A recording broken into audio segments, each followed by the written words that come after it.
给我站住！切点你的狗屁命，给我滚蛋！这是你的工资。主管，我明天就转正了，我熬了3个月，你今天就把我开除了。我今天就把你开除了，你也知道明年转正了，那我肯定要开除你啊！啊，没转正之前1个月2000块钱，那等你转正了，你知道是多少钱吗？啊，得8000块钱给你，我凭什么把这个钱给你呀？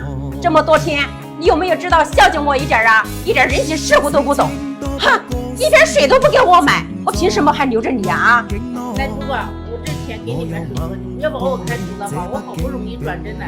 哼，现在给我钱，吃了！我告诉你，哼，现在还给这几百块钱，这是打发叫唤子呀啊！还非得让我上手啊！给我再拿一点吧你！提着你的东西给我走人！主管，你求求你了。这是什么呀？这是你的钱吗？啊，还钱？你干什么呀？老板，你啥时候过来的？我来了有一会儿了啊，人家马上明天就要转正了，好不容易熬了3个月啊，你现在把别人开除了。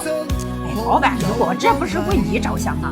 那现在没转正，1个月才2000块钱，那工资还好。那个转正了之后得8000块钱给他呢。你看，把他开除了，我再把你招一批新来的员工，又有能力又年轻漂亮，到时候不是又提高公司的效益嘛？是不是？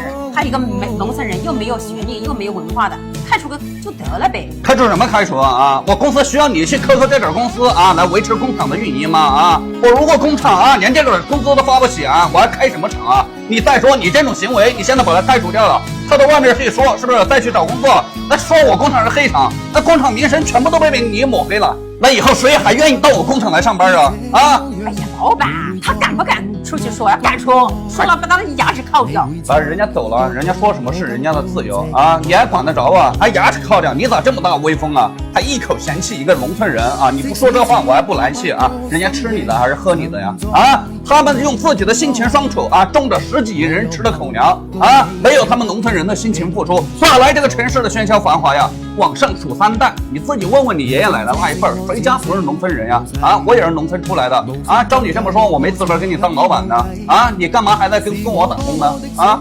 老板，你是大老板，你怎么跟他还比起来了啊？你现在说了这么一大堆，这到底啥意思呀？你不会就为了这么一个农村人，你还胳膊肘往外拐吧？我不是胳膊肘往外拐啊，我做人做事是帮你不帮亲，知道吧？我这么说就是让你要学会换位思考。你想想，你万一有一天你自己家的亲戚啊，哥哥姐姐、父母辈的啊，在外面打工啊，熬了3个月的实习期，好不容易要转正，啪叽被一个无良主管马上给开除了啊！你换位思考一下。